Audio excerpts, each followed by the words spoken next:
Hi friends, మనం carrot juice తాగినప్పుడు లేదా క్యారెట్ హల్వా చేసినప్పుడు మిగిలిపోయే ఆ పిప్పిని ఏం చేస్తాం?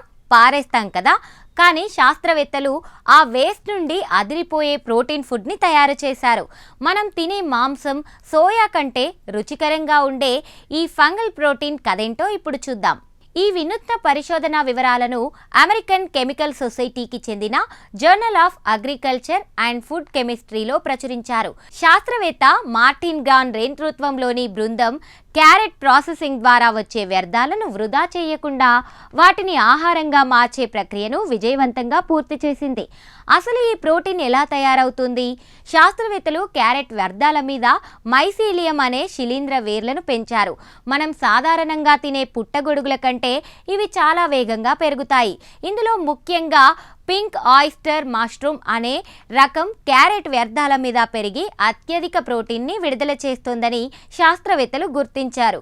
పరిశోధనలో భాగంగా ఈ ఫంగల్ ప్రోటీన్తో శాస్త్రవేత్తలు కొన్ని శాకాహార ఫ్యాటీలు, సాసేజ్లు తయారు చేశారు.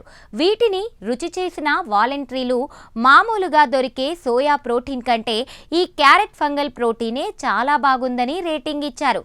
దీనికి మంచి వాసన, రుచితో పాటు అద్భుతమైన టెక్స్చర్ కూడా ఉందని వారు తేల్చారు. ఈ ఫంగల్ ప్రోటీన్ కేవలం రుచిలోనే కాదు, పోషకాల్లో కూడా జంతు మాంసానికి దీటుగా ఉంటుంది. ఇందులో కొవ్వు శాతం చాలా తక్కువగా ఉంటుంది మరియు పీచు పదార్థం పుష్కలంగా ఉంటుంది. మన శరీరం సులభంగా గ్రహించగలిగే అమినో యాసిడ్లు కూడా ఇందులో ఉన్నాయని శాస్త్రవేత్తలు లెక్కలతో సహా నిరూపించారు. ప్రపంచవ్యాప్తంగా జనాభా పెరుగుతున్న కొద్దీ ఆహార కొరత ఏర్పడుతోంది. ఈ కొత్త పద్ధతి వల్ల అదనంగా పంట భూములు అవసరం లేదు, నీటి ఖర్చు కూడా చాలా తక్కువ. పారేసే వ్యర్థాల నుండి హై క్వాలిటీ ఫుడ్ తయారవుతోంది కాబట్టి భవిష్యత్తులో ఇది సర్క్యులర్ ఎకనామీకి పెద్దపీట వేయబోతోంది. చూసారుగా, వేస్ట్ అనుకున్న క్యారెట్ పిప్పి నుండి శాస్త్రవేత్తలు ఎంతటి అద్భుతమైన ఆహారాన్ని సృష్టించారో. ఈ మైసీలియం టెక్నాలజీ భవిష్యత్తులో మన ప్లేట్లలో సరికొత్త రుచులను నింపబోతోంది. వెలుగులోకి వచ్చిన ఈ కొత్త ఆవిష్కరణ మీకు నచ్చిందని ఆశిస్తున్నాం.